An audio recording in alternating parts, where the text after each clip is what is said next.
Primera conversación. Conversión y empleo. Satisfacción en la presencia de Dios. Fe y constante entrega a Dios. Vi al hermano Lorenzo por primera vez el 3 de agosto de 1666. Me dijo que Dios le había hecho un favor singular cuando se convirtió a la edad de 18 años. Durante el invierno, viendo un árbol despojado de su follaje y considerando que dentro de poco tiempo volverían a brotar sus hojas y después aparecerían las flores y los frutos, el hermano Lorenzo recibió una visión de la providencia y el poder de Dios que nunca se borró de su alma. Esta visión lo liberó totalmente del mundo y encendió en él un gran amor a Dios.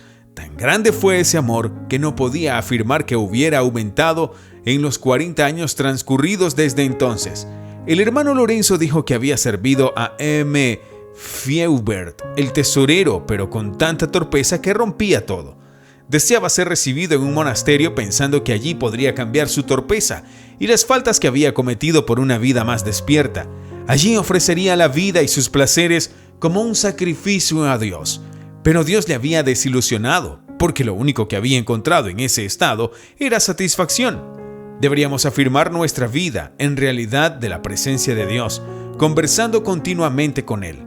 Sería algo vergonzoso dejar de conversar con Él para pensar en insignificancias y tonterías. Deberíamos alimentar y nutrir nuestra alma, llenándola con pensamientos enaltecidos acerca de Dios, y eso nos colmará del gran gozo de estar dedicados a Él. Debemos acrecentar y dar vida a nuestra fe. Es lamentable que tengamos tan poca fe. En lugar de permitir que la fe gobierne su conducta, los hombres se entretienen con devociones triviales que van cambiando diariamente. El hermano Lorenzo decía que el camino de la fe es el espíritu de la iglesia y que es suficiente para llevarnos a un alto grado de perfección y que deberíamos entregarnos a Dios tanto en las cosas temporales como en las espirituales y buscar nuestra satisfacción solamente en el cumplimiento de su voluntad, ya sea que Él nos conduzca a través del sufrimiento o lo haga a través de la consolación. Todo debería ser igual para un alma verdaderamente entregada a Él. Decía que necesitamos fidelidad en la oración, en momentos de sequedad espiritual, de insensibilidad y de tedio.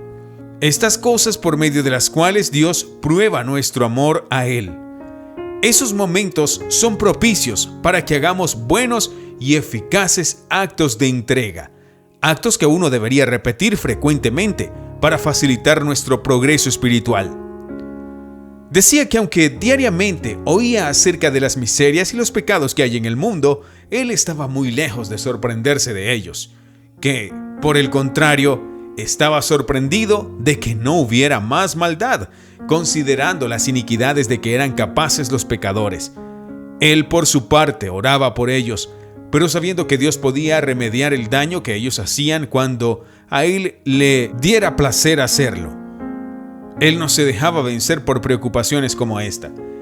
El hermano Lorenzo decía que para llegar a la entrega que Dios requiere de uno, debemos vigilar atentamente todas las pasiones que se mezclan tanto con las cosas espirituales como con aquellas que son de una naturaleza más burda. Si verdaderamente deseamos servir a Dios, Él nos dará luz con respecto a esas pasiones. Al final de esta primera conversación, el hermano Lorenzo me dijo que si el propósito de mi visita era discutir sinceramente sobre cómo servir a Dios, podría ir a verle tantas veces como quisiera, sin temor de ser molesto. Pero si no era así, entonces no debía visitarlo más.